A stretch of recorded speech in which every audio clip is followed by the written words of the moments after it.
추수감사절 예배에 오신 우리 친구들을 환영합니다. 우리 다 함께 묵상함으로 예배를 준비하시겠습니다.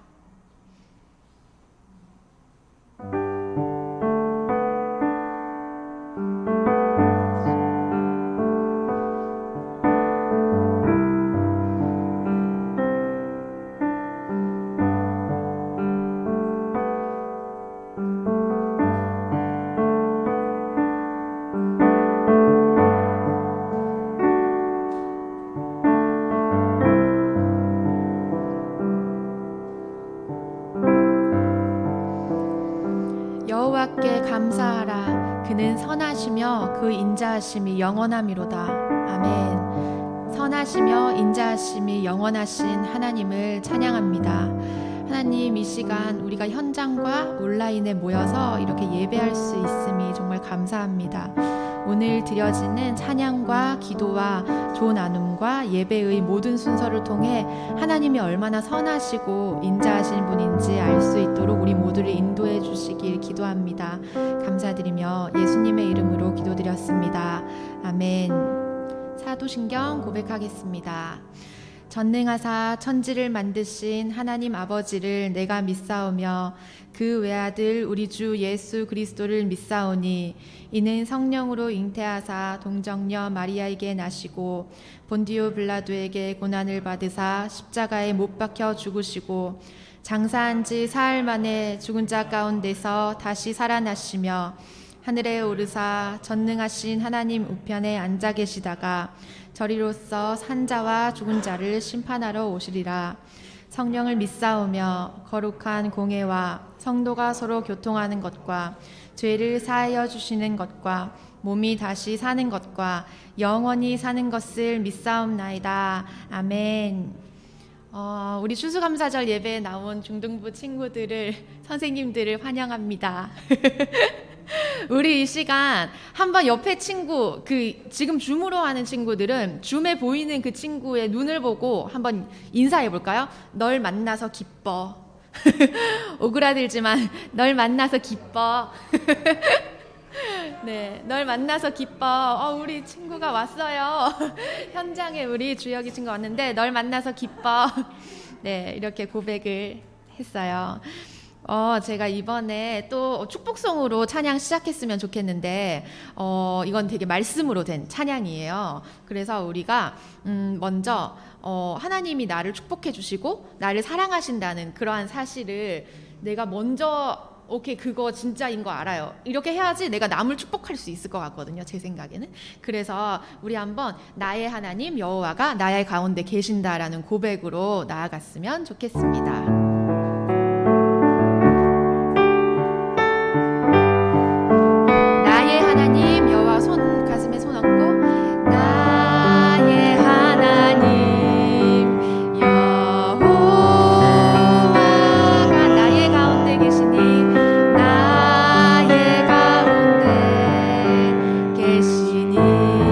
그는 구원을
현장에 우리 3명의 친구가 나왔어요. 그래서 너무 좀 이게 좀 부담스러웠을 것 같기도 한데 일어날 수 있는 분들만 일어나서 함께 박수 치면서 감사의 찬양 드렸으면 좋겠습니다.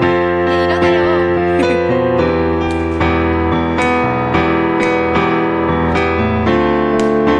우리 박수 치면 일어나도 좀 덜 뻘쭘할 것 같아요. 감사와 찬양 드리며 감사와 찬양 드리며 주 앞에 나가세 주 앞에 나가세 크고 광대하신 주 이름 그의 성소에서 그를 찬양 나팔 소리로 찬양하며 비파와 수금으로 호흡이 있는 모든 자마다 온 마음 다해 주를 높이세 주의 선하심 아멘 인자하심이 주의 선하심과 인자하심이 영원하리로다 아멘 주의 선하심 주의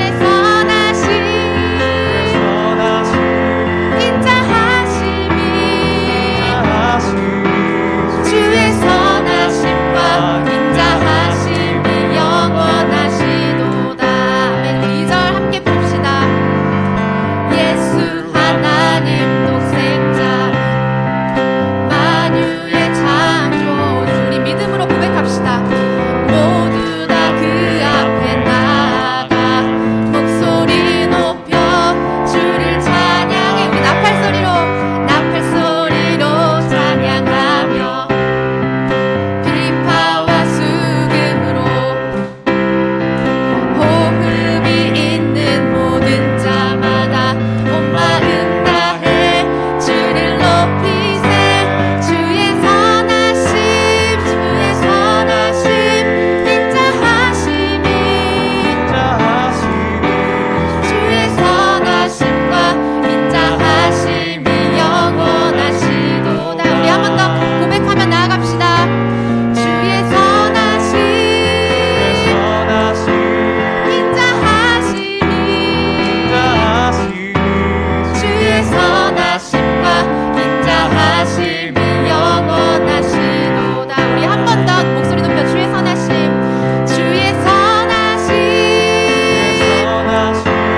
인자하심이 주의 선하심과 인자하심이 영원하시도다 우리 마지막으로 주의 선하심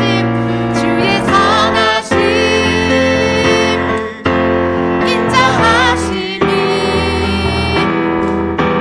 주의 선하심과 인자하심이 영원하시도다 한 번 더 주의 선하심과 인자하심이 영원하시도다 아멘 우리 선하시며 인자하신 우리 하나님을 찬양합니다 아멘 우리 마지막 찬양인데요 이 시간 잠잠히 우리의 일상을 지키시고 우리에게 많은 일을 행하신 하나님께 감사한 마음으로 나아갔으면 좋겠습니다.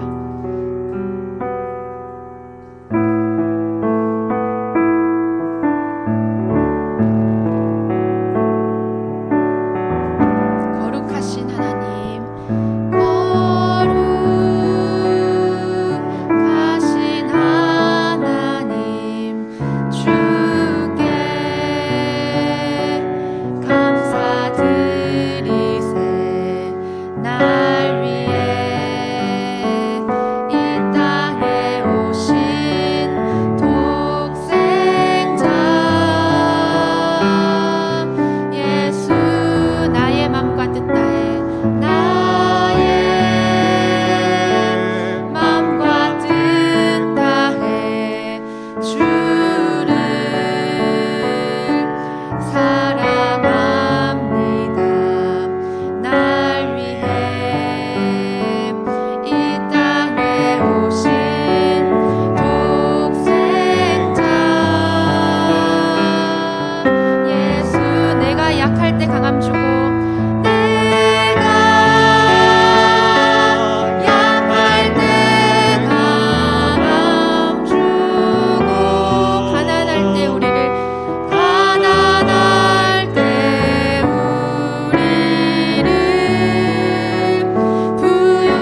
하시며 우리 마음이 가난할 때 정말 상황적으로 모든 것이 가난할 때 우리를 부욕해 하신 하나님을 찬양합니다.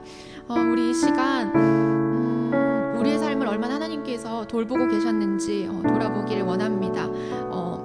내 과거에 내가 받지 못한 것에 주목하는 시간이 참 많은데 그것이 아니라 내가 정말 일상 가운데서 너무나 당연하게 누리고 있는 것이 무엇인지 다시 돌아보길 원합니다. 우리 친구들도 하나님 제가 이런 것들을 받고 있었네요. 이런 것들이 당연한 줄 알았는데 그게 아니었어요. 아빠 엄마가 주시는 많은 것들이 당연한 줄 알고 부족한 것에만 집중했었는데 하나님 그게 아니었네요. 하나님 나에게 이러한 일들을 너무나 성실하게 일하여 주셔서 너무나 감사드립니다. 우리 감사로 하나님께 고백하며 나아가시겠습니다. 사랑하는 하나님 아버지, 이 시간 너무나 당연하게 누려왔던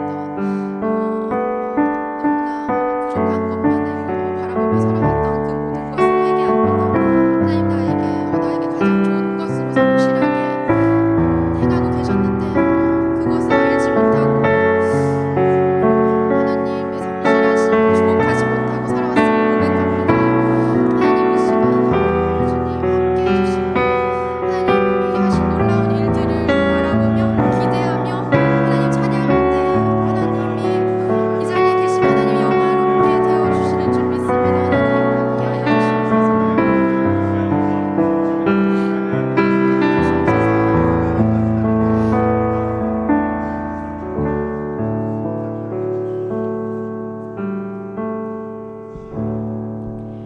오늘도 우리와 함께 하시는 사랑의 하나님, 저희가 예배할 수 있도록 해주심에 감사합니다.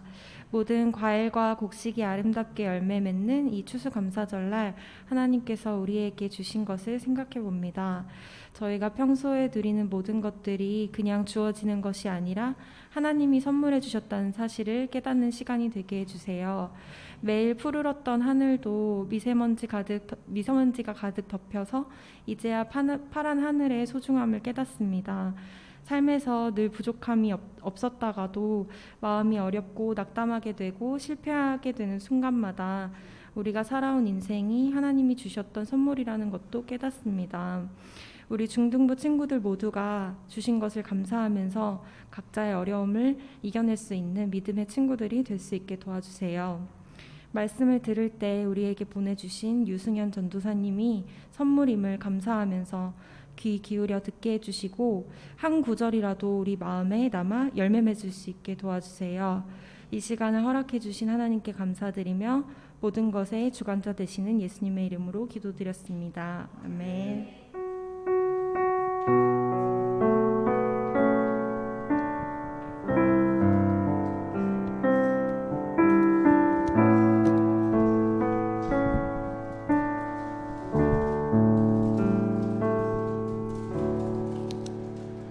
네, 예배 자리에 오신 모든 분들 환영합니다. 현장에서도 그리고 온라인에서도 예배 자리에 오셔서 정말 환영합니다. 저희 우리 옆 사람한테 인사할까요? 잘 왔어.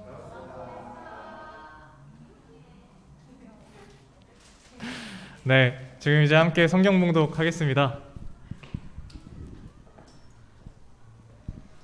네, 마가복음 11장 11절에서 17절 같이 번갈아 가면서 읽겠습니다. 예수께서 예루살렘에 이르러 성전에 들어가셨다. 그는 거기서 모든 것을 둘러보신 뒤에 날이 이미 저물었으므로 12 제자와 함께 베다니로 나가셨다. 이튿날 그들이 베다니를 떠나갈 때에 예수께서는 시장하셨다.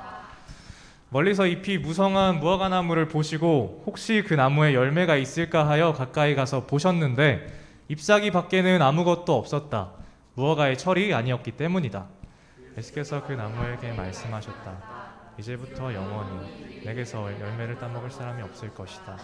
제자들이 예수께서 말씀하시는 것을 들었다. 그리고 그들은 예루살렘에 들어갔다. 예수께서 성전에 들어가셔서 성전뜰에서 팔고 사고 하는 사람들을 내쫓으시면서 돈을 바꾸어주는 사람들의 상과 비둘기를 파는 사람들의 의자를 둘러 엎으시고 성전뜰을 가로질러 물건을 나르는 것을 금지하셨다. 함께 읽겠습니다. 시작. 예수께서는 가르치시면서 그들에게 말씀하셨다. 기록한 바 내 집은 만민이 기도하는 집이라고 불릴 것이다 하지 않았느냐. 그런데 너희는 그곳을 강도들의 소굴로 만들어 버렸다. 아멘. 네, 오늘 소그룹을 진행하기 전에 한 가지 영상을 준비했는데요. 추수감사 주일로 우리가 어떻게 감사하는 법을 함께 나누고자 합니다. 그래서 선생님들의 감사 인터뷰 영상 함께 보고 오도록 하겠습니다. 그리고 이어서 바로 소그룹 진행하겠습니다. 현장에 나와 있는 유승현 리포터입니다. 전도사님의 국회인데요. 추수감사 주일을 맞이해서 선생님들의 감사한 이야기를 취재해 보려고 합니다. 한번 들어보실까요? 안녕하세요, 아미쌤. 추수감사절을 맞이해서 특별히 감사한 것이 있으시다면서요? 네. 제가 추수감사절을 맞이해서 감사한 걸 한번 생각해 봤는데 8월 달에 저희 아빠가 조기축구를 하다가 쓰러지셨어요. 그때 같이 조기축구 하시던 분 중에 한 분이 심폐소생술을 해주셔서 일어나셨거든요. 근데 생각해 보니까 아빠가 운전하다가 또는 집에 혼자 들어오시다가 쓰러지셨으면 정말 큰일 날 뻔했는데 아버지가 큰일이 날 뻔했는데 그런데 주변에 이제 그런 분이 계셔서 살아날 수 있어서 너무 감사했다 이런 생각을 하게 됐고, 또 그걸 통해서 아빠의 심장에 이제 뭐 판막이나 뭐 심혈관 질환을 알게 돼서 감사하다 이런 생각을 하게 되었습니다. 아, 그러시군요. 그 감사한 마음을 누구와 나누고 싶으신가요? 그래서 저는 그 감사를 저희 아빠와 나누고 싶다고 생각했습니다. 네, 어떻게 나누실 계획이신가요? 제가 곧 친정이 대구에 내려가거든요. 근데 대구는 경상도라서 제가 딱 가면 엄청 묵뚝뚝해져요. 그리고 제가 장녀라 가지고 그럼에도 아빠를 꼭 안고 아빠가 있어서 너무 감사해. 아빠가 너무 소중하다고 그 메시지를 꼭 직접 전달하도록 하려고요. 올 한 해 가장 감사했던 일은 우리 가족이 건강한 상태로서 잘 지내게 하신 것을 감사를 드리고 싶습니다. 그 이유는 작년에 큰 딸이 가로 30cm, 세로 20cm 정도의 큰 무릎을 가지고 있었는데 급히 수술을 하고 응급수술을 하고 난리가 난 적이 있습니다. 그래서 그 결과로서 지금은 독일에 들어가서 건강하게 잘 지내고 있습니다. 건강하게 지내는 것이 저는 감사한 일입니다. 누구에게 감사하고 싶냐고요? 하나님께 가장 먼저 감사하고 감사를 드리고 싶고요. 그리고 그것을 위해서 많은 성도들이 기도를 해 주었습니다. 작년 특세 기간이었습니다만 특세 기간 동안 내내 모든 많은 성도들이 기도를 해 주어서 그렇게 완치되었다고 저는 확신하고 있습니다. 어떻게 감사하고 싶냐고요? 일일이 지금 와서 고맙습니다, 감사합니다 말하기는 좀 그렇고요. 그래서 조용히 물러나서 기도하면서 저도 교회 내의 아픈 사람 지체들을 위해서 기도하며 그렇게 간구하며 한 가족임을 나타내는 그런 모습으로 있겠습니다. 중등부 담당 사역자 유승현 전도사입니다. 본캐로 돌아왔는데요. 전도사님이 특별히 감사한 것은 너무 뻔하지만 우리 중등부에서 사역을 할 수 있게 된 것입니다. 친구들은 다 만나보지 못했지만 선생님들 한 분 한 분을 뵈면서 앞으로의 일들에 대해서 기대하게 됐습니다. 교회를 소개시켜준 것이 청년부 담당하고 있는 박태호 강도사님인데요. 전도사님이 아직 어디로 가야 될지 몰라서 고민하고 있을 때 박태호 강도사님이 죽전울교회를 권유해 주시고 사역을 할 수 있게끔 많이 도와줬습니다. 지금도 시행하고 있는 부분인데요. 박태호 강도사님과 식사를 할 때면 매번 밥값을 전도사님이 내고 있습니다. 이벤트 기간이라고 말하면서 일종의 무상급식을 해주고 있는데요. 전도사님도 언제 끝날지는 잘 모르겠습니다. 감사한 마음이 다 끝이 나면 이벤트 기간이 끝나겠죠. 우리 친구들의 감사 제목은 무엇인가요? 소그룹 시간에 충분히 이야기 나눠봅시다.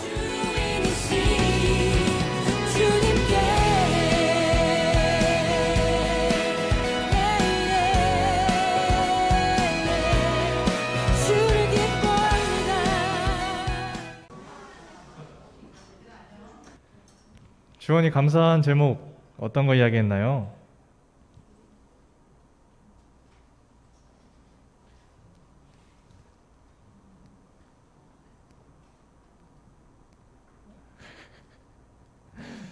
네, 괴롭히지 않겠습니다. 전사님이 중학생 때 오늘은 추수감사절이니까 감사한 것들 3가지만 이야기해보자 라고 하는 말을 교회에서 들었어요. 오늘의 소그룹과 같았죠. 어렸던 전사님의 눈을 빤히 보면서 말할 때까지 기다릴 수 있어 하면서 고개를 끄덕끄덕 거리시는 선생님을 보면서 저는 굉장히 무서웠습니다. 그 감사를 강요당하는 기분을 정말 잘 알고 있는데, 그러면서도 마지못해 또 말했던 공기에 대한 감사, 건강에 대한 감사, 그리고 한 가지는 절대 말은 못했어요. 그게 그 게임에서 아이템 강화에 성공했던 부분인데, 그거 말하는 순간 선생님들이 그 무슨 게임인데? 좋은 거지? 잘 됐다 하면서 또 이렇게 친한 이렇게 스킨십을 하실까봐 절대 말을 못했는데, 그러나 이 나이가 차서 전도사님 자리에 되면서 우리 친구들과 함께 나누려고 합니다. 오늘 추수감사절을 맞이해서 감사한 것들 3개만 한번 이야기해볼까? 근데 한 가지, 공기에 대한 감사, 건강에 대한 감사는 금지예요. 농담입니다. 네, 감사는 굉장히 어려워 보입니다. 매일같이 학교에 가서 똑같은 일상을 반복하는 우리들에게는 더군다나 감사는 거리가 멀어 보입니다. 그래서 오늘 감사 제목을 말하라는 것으로 괴롭히려고 하고 싶지는 않습니다. 그럼에도 오늘 추수감사 주일을 지내면서 그 이후로부터는 감사한 것들이 많았으면 좋겠어요. 그래서 그 감사를 원동력으로 힘있게 살아갈 수 있는 우리 중등부 친구들이 다 되었으면 좋겠습니다. 오늘은 마가복음 11장 11절에서 17절 말씀을 중심으로 바로 우리들이라는 제목으로 함께 말씀 나누겠습니다. 우리 친구들은 추수감사절, 추수감사 주일이 무슨 의미인지 알고 있나요? 좀 많이 생소하죠? 뭔가 열매, 추수 이런 관련된 이야기인 것 같은데, 요즘은 유튜브가 정말 잘 되어 있어서 관심이 있다면 스스로 뭐든지 다 배울 수 있는 그런 시대가 됐습니다. 그래서 추수감사절이라는 것을 검색해보면 정말 많은 영상들이 나와 있어서 이 영상 보면은 되게 유익하고 이 영상 보면 좀 별로였어 라고도 말해줄 수 있는데, 그래도 전도사님이 우리 친구들의 말씀을 먹이는 사람이기 때문에 지금 시간을 좀 할애해서 추수감사절에 대해서 설명해주고 싶었어요. 근데 중요한 건 뒤에 나오는 예수님 이야기니까 추수감사절 한번 들어봤지 라고 하는 식으로 그냥 이해하고 넘어가면 될 것 같습니다. 그래서 전도사님이 쉽게 이야기할 테니까 한번 들어봐요. 1620년 영국에서 한 배가 출발을 합니다. 그 배는 미국으로 가는 배였는데요. 그 배의 이름은 메이플라워 호였습니다. 메이플 스토리 아니에요. 102명의 승객을 태운 메이플라워 호가 미국으로 출발할 때 이 102명의 사람들 중에 3분의 1, 35명이 지금의 우리들처럼 교회를 다니면서 예수님을 믿었던 사람입니다. 그 사람들은 영국에서 제발 한 번만 제대로 된 예배를 드려봤으면 좋겠다라는 마음으로 이 미국행 배에 타게 된 것입니다. 그때 당시의 상황은 영국의 왕이었던 제임스 1세가 나의 권력은 하나님께로부터 왔다라고 말하면서 예배 순서까지도 개입하면서 예배를 막 목살게 굴었던 시대였어요. 그래서 그들은 처음에는 네덜란드로 피신해서 예배를 드리고자 했지만 네덜란드에서 전쟁이 발생하면서 결국에는 미국으로 떠날 수밖에 없게 되었습니다. 그래서 6개월에 걸쳐서 미국에 도착했던 그 사람들은 도착한 순간 그 땅이 이미 겨울인 것을 발견하게 됩니다. 그래서 먹을 것이 없었던 그 사람들은 영양실조로 또는 질병으로 절반 이상이 죽어나갑니다. 그러다가 정말 운이 좋게 영어를 할 줄 아는 인디언 사모세트라는 사람을 만나게 되고 그 사람을 통해서 현지 인디언들과 교류를 하기 시작합니다. 그렇게 고기 잡는 법을 배우고 옥수수 심는 법을 배워서 1년을 연명하고 마침내 1년이 지난 시점에 농산물의 수확을 거둬들이는 추수하는 날이 됩니다. 그래서 그 기쁨의 그 느낌을 감사의 날, 자 영국 발음을 한번 해볼 건데요. Thanksgiving Day라는 그런 날을 지키는 겁니다. 그래서 그 이름의 축제를 벌이면서 영국 사람들은 이 최초의 미국인들은 인디언들을 초청해서 자기와 함께 어울려서 살아남게 해준 거에 대한 감사를 표했습니다.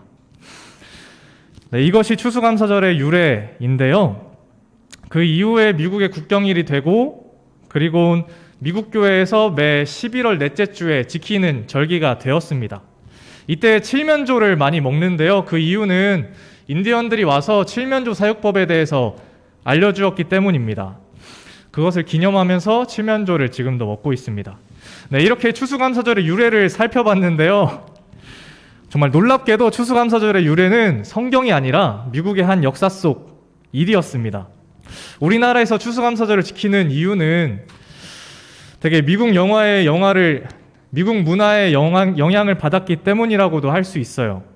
우리에게 복음을 전해준 사람들이 미국 사람들이었기 때문에 그들이 지키던 그런 문화들도 배웠다고 할 수 있습니다. 그럼 여러분들에게 묻습니다. 추수감사절을 지켜야 할까요? 지키지 않아도 될까요?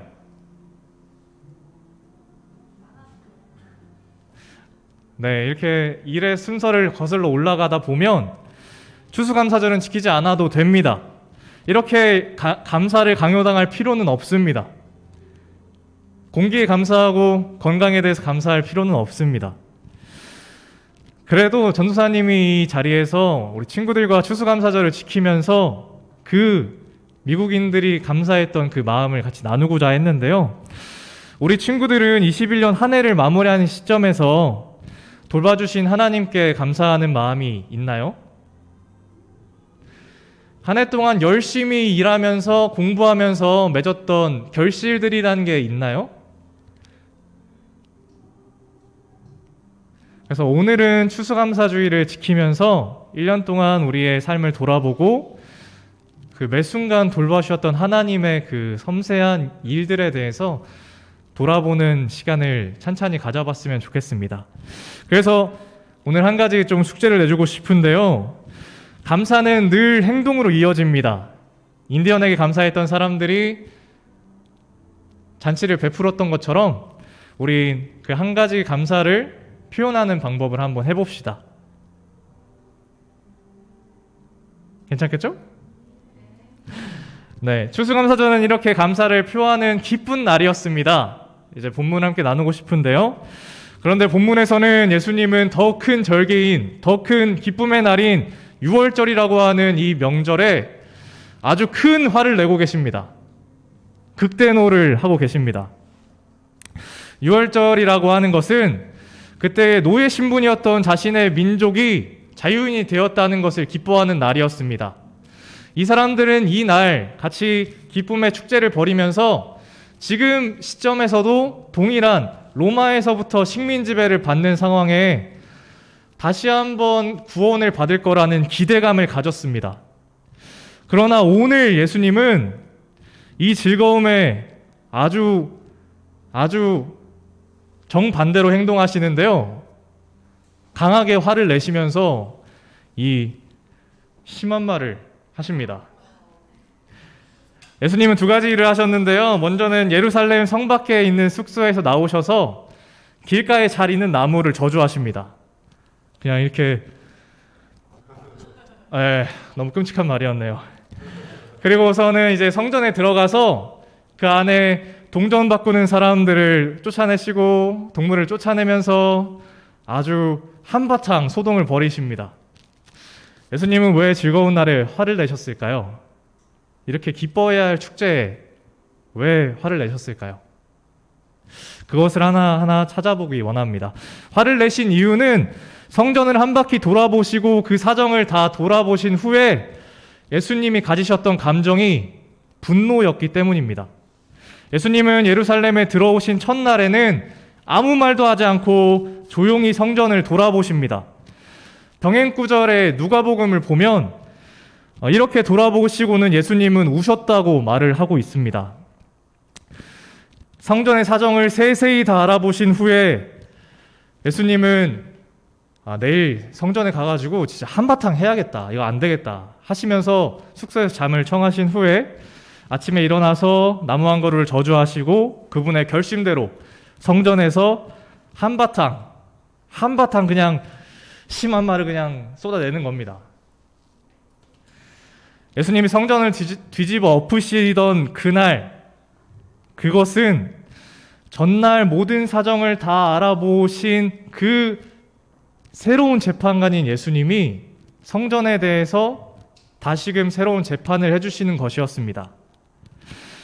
마치 바디메오가 하나님의 은혜밖에 있었다라고 사람들의 손가락질을 받던 그 바디메오가 하나님의 사람으로 들어오는 그 재판의 결과가 나오듯이 예수님은 성전에서 화를 내시면서 그 사람들에게 다 나가라, 그냥 다 집에 가버려라 라고 말하면서 더 이상 이 예배에서, 이 성전에서 드리는 예배를 받지 않겠다 말씀하시는 겁니다. 이 성전에서의 예배를 더 이상 즐거워하지 않겠다 말씀하시는 겁니다. 이것을 알 수 있는 장면이 마가복음 13장 1절에서 2절에 나오는데요. 예수님이 말씀하시는 것을 죄송합니다. 한 제자가 이 건물 좀 보십시오. 이 웅장한 성전을 보십시오. 라고 말합니다. 그러자 예수님은 아니야, 다 무너질 거야 라고 말씀하시면서 이 본문의 말씀 좀 띄워주실래요? 네, 선생님 보십시오. 얼마나 굉장한 돌입니까? 얼마나 굉장한 건물들입니까? 예수께서 그에게 말씀하셨다. 너는 이 큰 건물들을 보고 있느냐? 여기에 돌 하나도 돌 위에 남지 않고 다 무너질 거다 라고 말씀을 하시는 겁니다. 예수님은 왜 이 성전이 무너질 것에 대해서 강하게 말씀하실까요? 예수님은 왜 더 이상 하나님을 기쁘게 하기 위해서 드리는 예배를 받지 않겠다 라고 말씀하시는 걸까요? 예수님이 전날 조용히 거니시는 그 사람들이 거니시는 예수님을 못 알아봐서일까요? 날 감히 못 알아봐? 죽었어 그냥 이제 였을까요? 아니었습니다. 그들이 성전에서 장사를 했기 때문이었을까요? 장사하는 사람들은 스스로 생각하기를 내가 장사하는 이 행동이 없으면 진짜 많은 사람들은 예배 못 드릴걸? 이라고 했었을 겁니다. 왜냐하면 그때 당시에는 예배에서 짐승을 죽이면서 희생을 드렸어야 했기 때문이에요. 예배에 나오려면 짐승이 필요했기 때문이에요. 그런데 그 짐승이 정말 흠없고 깨끗한 짐승으로 드려져라 라고 말씀하십니다. 어디가 절거나 상처가 있으면 안 된다라고 하십니다. 그렇기 때문에 그 당시에 많은 사람들은 다른 나라에서 살고 있었는데 그 먼 길을 걸어오면서 집에서 데려온 짐승은 처음에 괜찮았을 수 있는데 먼 길을 딱 와서 봤더니 어디가 아픈 겁니다. 막 이게 침이 막 질질 흘리고 있는 겁니다. 생채기가 나 있는 겁니다. 다리를 절고 있는 겁니다. 그렇기 때문에 많은 사람들은 성전에서 가까이에서 이 짐승을 샀었어야 했습니다. 그래서 장사는 예수님의 극대노의 이유가 아니었습니다. 장사할 때 양이나 비둘기를 그 사람들은 엄청 비싸게 팔았습니다. 많은 사람들이 몰려오는 것에 비해서 온전한 짐승은 많이 없었기 때문에 한창 경쟁 속에 값이 많이 올라갔습니다. 그러나 이 높은 가격에도 예수님이 그만 예배 받지 않겠다 말하는 이유가 아니었습니다. 돈을 환전하는 것도 아니었는데요. 성전에 드려져야 할 헌금은 사람의 얼굴이 그려져 있지 않은 성소의 세겔이라고 말하는 특수한 돈이었는데요. 이들은 심지어 이윤도 받지 않고 봉사의 정신으로 환전을 해주고 있었습니다. 끊임없이 몰려오는 사람들을 보면서 이게 대체 몇 명이야? 언제 집에 가? 라고 생각하고 있을 수도 있습니다. 그럼에도 예수님은 이 사람들의 탁자도 뒤집어 엎으십니다. 예수님이 화를 내시는 진짜 이유는 사람들이 하나님을 제대로 알지 못했기 때문입니다. 사람들은 하나님을 예배하는 방법에 대해서는 알고 있었지만 예배를 받으시는 하나님 자체에 대해서는 전혀 몰랐습니다. 분주하게 명절을 준비하고 예배를 준비했지만 하나님이 원하시는 것과는 정반대로 일을 하고 있었습니다. 예배를 준비하면 준비할수록 예배를 나오는 사람들의 기회를 다 막아서고 있었습니다. 그 이유는 장사를 하고 있는 사람들이 있었던 공간, 그것이 이방인의 뜰이라는 그런 공간이었는데요. 사진을 하나 준비했습니다. 한번 띄워주실래요? 네, 보이시죠? 큰 성벽으로 둘러싸인 성전, 그 좌우측에 운동장 같이 있는 공간, 이곳이 이방인의 뜰이라는 곳입니다. 구약에서부터 하나님의 보호하심이 필요한 모든 사람들은 성전에 나와서 진짜 기도해도 돼 라고 열어주셨는데, 이 명절에 분주하게 예배를 준비하는 사람들은 저 공간에서 저 운동장 같은 곳을 가득 메운 채 예배하러 나오는 사람들을 나오지 못하게 한 겁니다. 어디 이방인이 들어와, 우리 명절 준비하는데 라고 하는 겁니다. 또한 형편이 어려운 사람들이 예배에 나오지 못했는데요. 성경에서는 유월절을 지키기 위해서는 염소나 양을 제물로 드려야 했습니다. 그러기에 하나님을 잘 섬기는 왕들은 자신이 갖고 있던 수천 마리의 양과 염소를 풀어줍니다. 백성들에게 예배를 하라고. 그러나 이 높은 가격에 책정된 가격 때문에 돈이 없는 사람들은 유월절의 그 기쁨의 잔치에 참여도 할 수가 없었습니다. 하나님이 구원이시다 말해야 하는 그 자리에서 그저 사람들은 외면당한 채 함께 하지도 못하는 것입니다.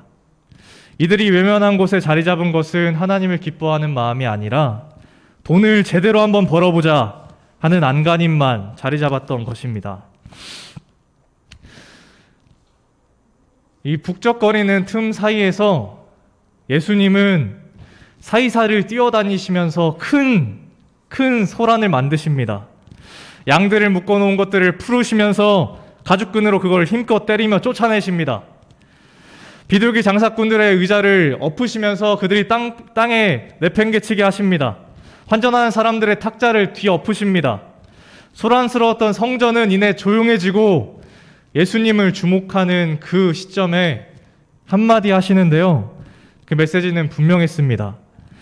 너희가 하나님이 누구신지를 제대로만 안다면 이따위 짓은 하지 않았을 거야 라는 말이었습니다. 이러한 맥락에서 마가는 의도적으로 예수님이 한 나무를 저주하시는 장면을 보여주는데요. 예수님이 저주하시는 그 이유는 이 하루 사이에 말라서 죽어버렸던 나무처럼 이 성전이 확실하게 무너질 거다라고 말씀하시기 위해서였습니다. 예수님이 성전에서 한바탕 해야겠다라고 다짐하시면서 예루살렘으로 가고 계실 때 한 무화과 나무를 보십니다. 이 무화과 나무는 당시에 흔하게 볼 수 있었던 우리의 은행나무와 같은 나무였는데요. 그 나무에는 열매가 없었습니다. 정상적인 나무에서는 잎이 무성하게 자랐을 때 열매가 있었어야 했습니다. 왜냐하면 무화과 나무는 1년에 2번이나 열매를 맺기 때문입니다. 처음 난 열매는 맛이 없어서 대체로 먹지 않았고, 두 번째 난 열매를 사람들이 많이 먹곤 했습니다. 그러나 그 나무는 열매가 전혀 없었습니다. 예수님이 무화과 나무를 보실 때에 배고프시다라고 적혀 있지만 열매를 먹고 싶어서 서신 것이 아니셨습니다. 예수님도 그때 당시에 두 번째 무화과 나무가 열릴 그 시기가 아니었다는 걸 알고 계셨습니다. 그럼에도 잎이 무성하기에 첫 열매라도 있었어야 했지만 그 열매조차 가지지 않은 나무가 이 거리에 있던 무화과 나무였습니다. 사진 한 장을 준비했는데요. 우리 이해를 돕기 위해서 이게 무화과입니다. 무화과 안에 엄청 작은 자잘한 씨들이 있는 과일인데요. 사람들은 이거를 거의 음료다라고 생각하듯이 많이 먹었습니다. 처음에는 밑에서만 첫 열매가 나고 그 다음에 더 자라서는 다시 뻗어나온 이파리 속에 두 번째 열매가 맺는 나무였습니다. 다시 돌려주실래요? 누가 봐도 정상적이지 않은 나무였습니다. 첫 열매가 없는 무화과 나무는 그 두 번째 뻗어나오는 가지의 두 번째 열매를 기대할 수 없었습니다. 예수님은 이 무화과 나무를 보시고는 전날에 사정을 다 둘러보셨던 성전을 생각하십니다. 그리고는 이 무화과 나무처럼 정말 열매가 없는 성전을 바라보시며 확실하게 무너질 것을 이렇게 저주하시는 것으로 보여주십니다. 하나님의 구원을 받았다 말하면서도 하나님을 제대로 알지 못하는 사람들, 예배는 드리지만 진정한 예배로 하나님을 기뻐하지 않는 사람들, 한참 몰라도 정말 모르는 사람들이 이 나무와 같다 하시는 것입니다. 예수님의 재판의 결과는 분명했습니다. 그 다음날 아침에 무화과 나무가 시들어서 죽은 것처럼 이 유대인의 웅장한 성전은 70년이라고 하는 역사 속 시점에서 로마에 완벽하게 멸망했을 때 그 성전도 함께 무너지게 됩니다. 유대인은 큰 명절인 유월절에 많은 사람들이 즐거워했습니다. 하나님이 우리의 구원자이시다. 오늘도 우리를 구원을 하실 거야 라고 말하는 그 사람들 속에 예수님은 찬물을 끼얹으십니다. 큰 소란이 일어나자 성전 안에 있던 종교 지도자들은 나와서 봤을 겁니다. 그리고 예수님과 눈을 마주쳤을 것입니다. 그때 예수님의 이 분노에 찬 목소리는 바로 이들을 향한 것이었습니다. 성전에 서신 하나님의 아들은 구원이 아니라 멸망을 선고하십니다. 예배하고자 하는 사람의 기회를 빼앗는 너희들은 정말 큰 실수하는 거야. 하나님을 알지 못하는 사람들은 하나님의 아들을 받아들일 수가 없었습니다. 그리고 그들은 예수님을 본격적으로 죽이고자 하고 이내 십자가에 매달려 죽게 합니다.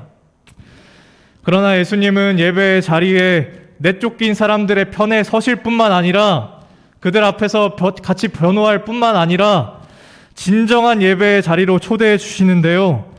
바로 예수님 스스로 흠없고 완전한 제물이 되셔서 매번 드려져야 할 제사가 아니라 단 한 번의 영원한 제사로 자신의 몸을 드리시는 것입니다. 이를 통해 하나님의 보호하심을 받고자 하는 모든 사람들은 하나님 앞에 나올 수 있게 되었습니다. 언젠가 무너질 건물로서의 성전이 아니라 모든 피를 흘린 영원한 성전으로 우리 앞에 서셔서 값없이 희생 없이 하나님께 나오라 초청하십니다. 이 성전을 허물라. 그러면 내가 사흘 만에 다시 세우겠다. 그 말씀을 하신 그분께서는 약속대로 부활하셔서 우리를 향해 끊임없이 말씀하십니다. 값없이 나와라. 더 이상 치러야 할 값은 없다. 더 이상 피 흘릴 필요 없다.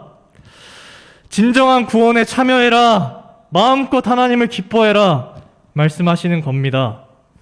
결론입니다. 제자들 중에 베드로가 이 말라버린 나무를 발견하고는 신나서 예수님 앞에 이야기합니다. 예수님, 진짜 예수님 말했던 대로 됐네요. 놀라워요 라고 말하는 거예요. 예수님 저것 좀 보십시오. 선생님이 저주하신 나무가 정말 말랐습니다. 그러자 예수님은 단순히 무화과 나무가 말라버린 것으로 신기해하는 그 제자들의 눈높이에 맞춰서 차분히 설명을 해주시는데요. 그래 베드로야, 네가 발견했니? 잘했어. 그리고는 느닷없이 하나님을 믿어라 라고 말씀을 하시는 겁니다. 제자들은 정말 당황했을 겁니다. 예수님 말씀대로 됐는데 신기하네요 라고만 말했을 뿐인데 진지하게 하나님을 믿어라 라고 말씀하시는 것이었기 때문입니다. 예수님의 말씀은 하나님이 누구신지를 아는 사람이 있다면 그 사람은 불가능해 보이는 일도 직접 눈으로 보게 될 거야 라는 말이었습니다. 제자들은 예수님의 그 심정을 모르고 그냥 기도에 대해서 말씀하시는갑다. 그냥 기도는 어떻게 해야 되는구나 라고 말씀하시는구나 라고 생각했을 겁니다. 그러나 예수님이 진정으로 하시고 싶으셨던 말은 하나님을 제대로 아는 사람만이 하나님을 제대로 예배할 수 있다는 것입니다. 그 사람만이 하나님이 무엇을 원하시는지를 알기 때문에 그것을 위해서 기도할 수 있다는 것입니다. 그 흔들리지 않는 열정으로 일하시는 하나님을 믿기 때문에 그 기도한 모든 것들을 받아낼 수 있다는 것입니다. 성전에 대해 냉혹하게 말씀하시는 것과는 달리 친절하게 제자들의 눈높이 하나하나를 맞춰주시면서 말씀하시는 예수님은 지금도 우리를 향해 말씀하십니다. 예배하는 자리에 하나님을 제대로 알고 진정한 예배를 드려야 할 사람 바로 너희들인데, 하나님을 바르게 믿자. 하나님을 정말 바르게 예배할 사람들 바로 우리들인데, 하나님을 바르게 예배하자. 오늘도 동일한 초청과 동일한 말씀으로 우리를 초대하시는 것입니다.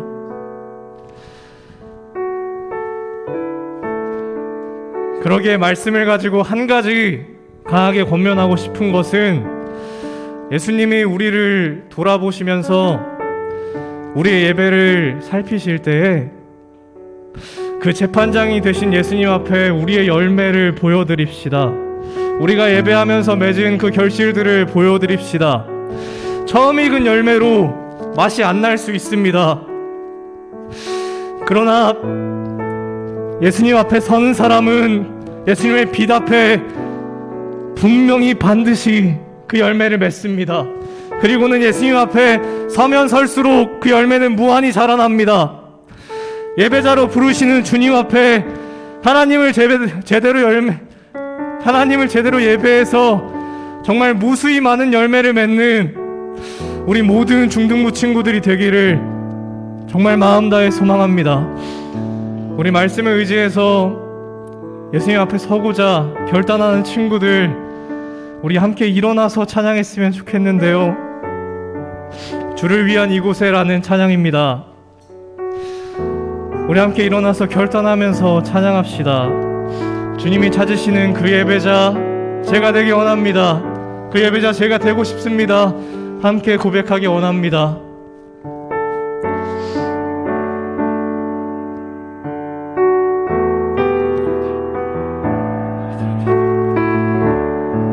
주를 위한 이곳에,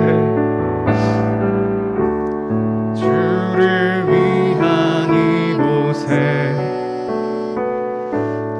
예배하는 자들 중에 그가 찾는 이 없어, 그가 찾는 이 없어. 주님께서 슬퍼하시네. 주님이 찾으시는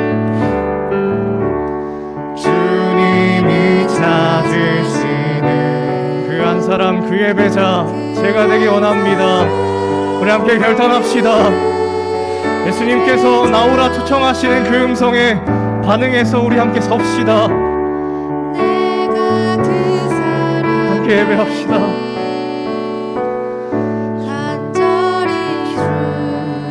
주께 예배. 다시 한번 찬양할까요? 주를 위한 이곳에, 주를 위한 이곳에 예배하는 자들 중에 그가 찾는 이 없어. 주님께서 슬퍼하시네. 주님이 찾으시는 그 예배자, 주님이 찾으시는 그 한 사람, 그 예배자 내가 그 사람 되길 간절히 예배합니다. 주께 예배하네. 주 은혜로 이곳에 서 있네. 주 임재에 엎드려 절하네. 그 어느 것도 난 필요 없네. 주님만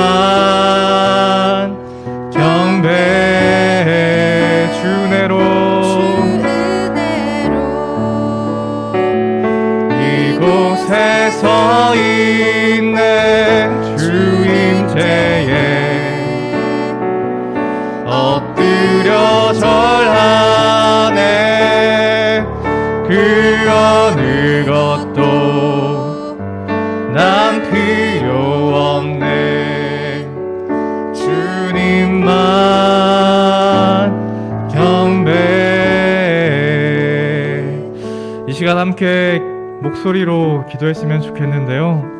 함께 결단하면서 기도합시다. 예수님 앞에 서면 설수록 우리는 예배의 열매를 맺습니다.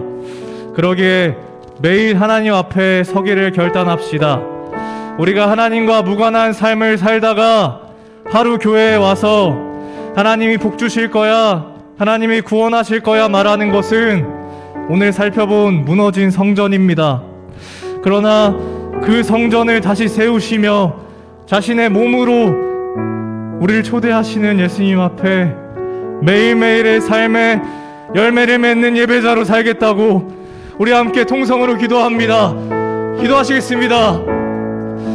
아버지 하나님, 진정한 예배의 본이 없어서 바라보며 살아갈 진정한 예배의 본이 없어서 힘있게 살아가지 못하는 시대에 하나님 우리를 부르시며 진정한 예배로 살아가야 할 사람들이 바로 우리라 말씀하십니다. 바로 우리들이 그 예배자라 말씀하십니다. 하나님 정말 부족하고 부끄럽지만 하나님 정말 눈을 들어서 하나님 예배하고자 합니다. 하나님 우리의 마음을 아시고 그 부끄러운 마음을 아시는 주님, 하나님 값없이 나와라, 마음껏 예배해라, 마음껏 주님을 기뻐해라 말씀하시는 주님 앞에 하나님 저희가 마음을 다해 주님을 예배합니다. 하나님 이 시간에 우리의 마음은 진정으로 주님을 기뻐합니다. 하나님 우리 예배를 받아주십시오. 하나님 너무나 두렵습니다. 우리 예배가 너무 부족해 보입니다. 하나님 우리의 삶이 너무나 부끄럽습니다. 그러나 그 가운데 하나님 정말 모든 열심 가운데 성전을 세우시며 새로운 예배로 새로운 환경으로 우리 예배 자리로 세우시는 주님 함께 예배하길 소망합니다. 아니 그렇게 우리가 예배하길 고대하며 간절히 결단하며 나아갈 때 하나님 예배가 부족한 우리의 현장과 예배가 부족한 우리의 학교와 예배가 부족한 우리의 가정에 하나님 정말 예배가 세워지길 소망합니다. 하나님 우리가 마음을 다해 정말 진정으로 하나님을 예배하고자 바라고 예수님 앞에 그 말씀에 반응할 때 하나님 보여주십시오. 진정한 무너지지 않을 성전, 진정한 아버지의 피로 완전한 예배를 보여주십시오. 아니 그것만을 갈망하고 기대합니다. 추가적으로 한 가지 더 기도했으면 좋겠는데요. 말씀을 통해 예배자로 부르시는 하나님의 애타는 마음을 발견할 때 우리 옆에 있는 친구와 또한 선생님들을 위해 기도했으면 좋겠습니다. 값없이 오라, 예배의 자리로 나아오라 말씀하시는 그분의 음성을 예배자로 서 있는 나 때문에 믿지 않는 친구들이 예수님을 알고 진정한 애타는 주님의 마음을 깨달을 수 있도록 우리가 서 있는 자리가 예배의 자리가 될 수 있기를 함께 마음 다해 기도합니다. 기도하시겠습니다. 아버지 하나님, 성전을 세우시며 그 주변에 있는 모든 사람들이 나와 하나님의 보호하심을 구하고 하나님의 그 애타는 마음을 알고 주님을 기뻐할 때에 그 모든 사람들을 받으시는 주님 앞에 하나님 또한 우리가 그분의 성전으로 하나님이 세우신 진정한 예배자로 하나님 서고자 합니다. 하나님 우리의 마음을 받아주시고 하나님 우리에게 은혜를 부으셔서 하나님 우리를 예배자로 세워주십시오. 하나님 우리가 서 있는 자리가 하나님을 진정으로 예배하고 하나님을 아는 지식이 가득 차 있는 자리가 되기 원합니다. 하나님 예배가 없는 학교에 예배를 세워주십시오. 하나님을 아는 것이 부족한 우리 가정에 하나님의 사람과 하나님의 예배자와 하나님의 예배를 세워주십시오. 하나님 정말 우리 주님만을 붙잡습니다. 값없이 오라, 마음껏 예배해라, 진정한 예배자로 세워주겠다 하시는 말씀을 의지해서 하나님 부끄럽지만 하나님 함께 섭니다. 하나님 저희 예배를 받아주시고 진정한 예배의 자리로 진정한 예배자로 곳곳에 주님 세워주십시오. 그렇게 우리 중등부 친구들이 서 있는 자리에서 모든 이방인들이 나와 예배한 것처럼 주님 그 자리가 주님의 나라가 되고 아버지의 성전이 되며 그 자리가 하나님이 기뻐하시는 진정한 예배자가 진정한 예배의 자리가 되기를 소망합니다. 제가 기도하겠습니다.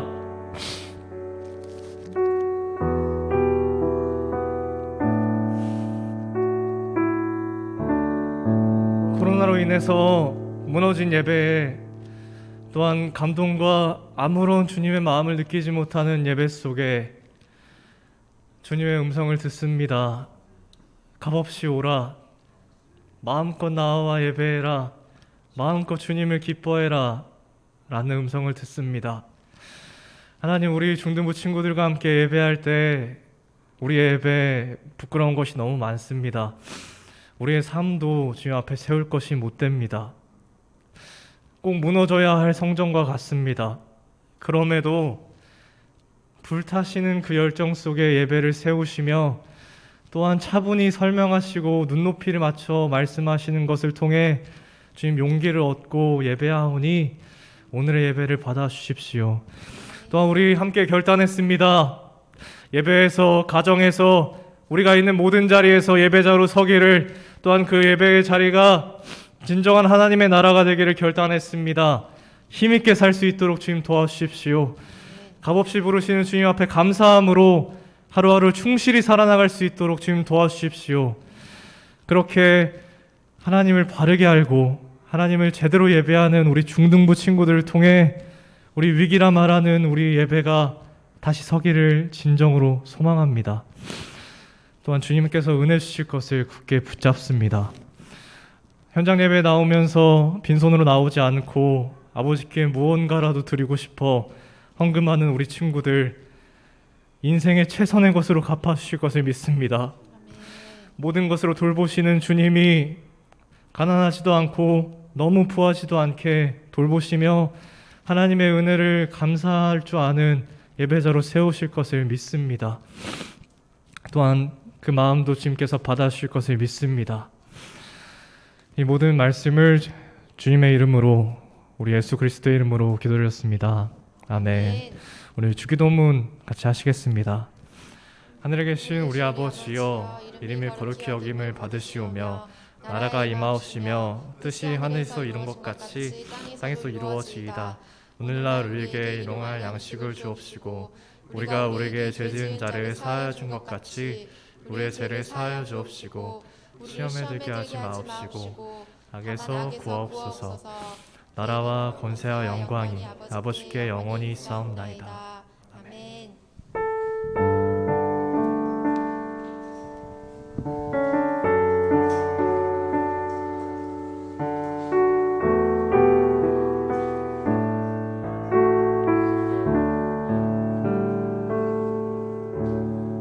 자, 안녕하세요. 광고 시간이 왔습니다. 광고 첫 번째 띄워주세요. 첫 번째 광고. 네, 지난주에도 선생님이 공지했던 건데, 현장 예배에 오는 친구들, 주역군, 몇 시에 일어났습니까?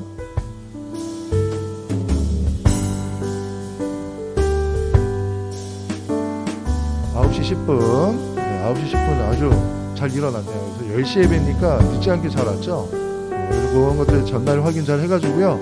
기상시간 확인해주고, 그리고 성경책 들고 오기, 그리고 늦지 않게 여유롭게 출발해가지고 예배에 10분 전에 기도로 이렇게 우리 예배를 준비하면 되겠습니다. 자, 두 번째 띄워주세요. 자, 오늘 보이는 라디오가 있어요. 보이는 라디오, 우리 교회에서 가장 예쁜 선생님이 있어요. 가장 예쁜 선생님이 오늘 진행을 맡았거든요. 그래서 기대해 주시고, 네, 아미쌤 오늘 진행 맡았으니까 성원 전도사님이랑 같이 진행하시거든요. 그래서 보이는 라디오 같이 유튜브 통해서 참여해 주시고, 아마 이벤트도 있을 것 같거든요. 뭐 댓글이나 이런 거, 네, 그런 거 참여하셔가지고 같이 해보면 교회적으로 다 같이 하는 거니까 되게 재밌지 않을까 싶습니다. 자, 그러면 지금부터 추수 감사절 우리 뭐죠? 이거 추첨 한번 해보도록 할게요. 현장 오신 친구들 지금 번호표 하나씩 뽑았죠? 자, 이 선생님 또 추첨 또 기가 막히게 하거든요. 네. 자, 봅시다. 누가 뭘 뽑을지 한번. 자, 이거를 3번 부르겠습니다. 3번. 지금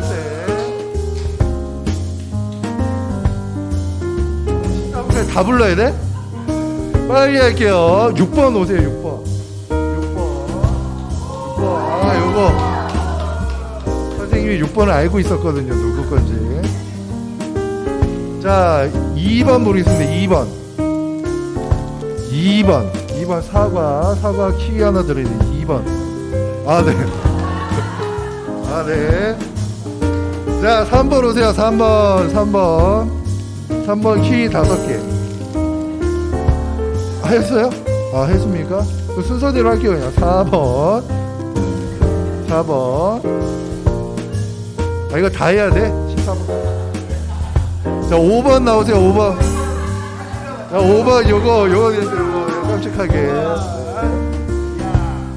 6번 나오세요. 6번. 아, 다 받는 그런 시스템. 6번. 아, 6번. 아, 미안해요. 7번. 네. 이거 좋은 거야. 8번 나오세요. 8번 요거 뒤에서 요거.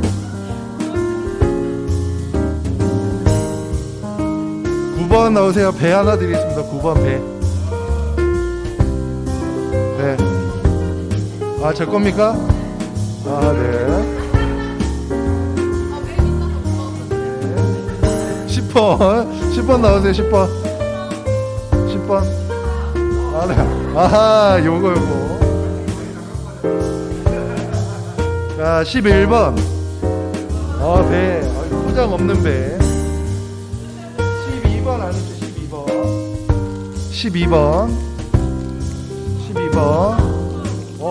선명세. 허가 배. 역시. 13번 마지막.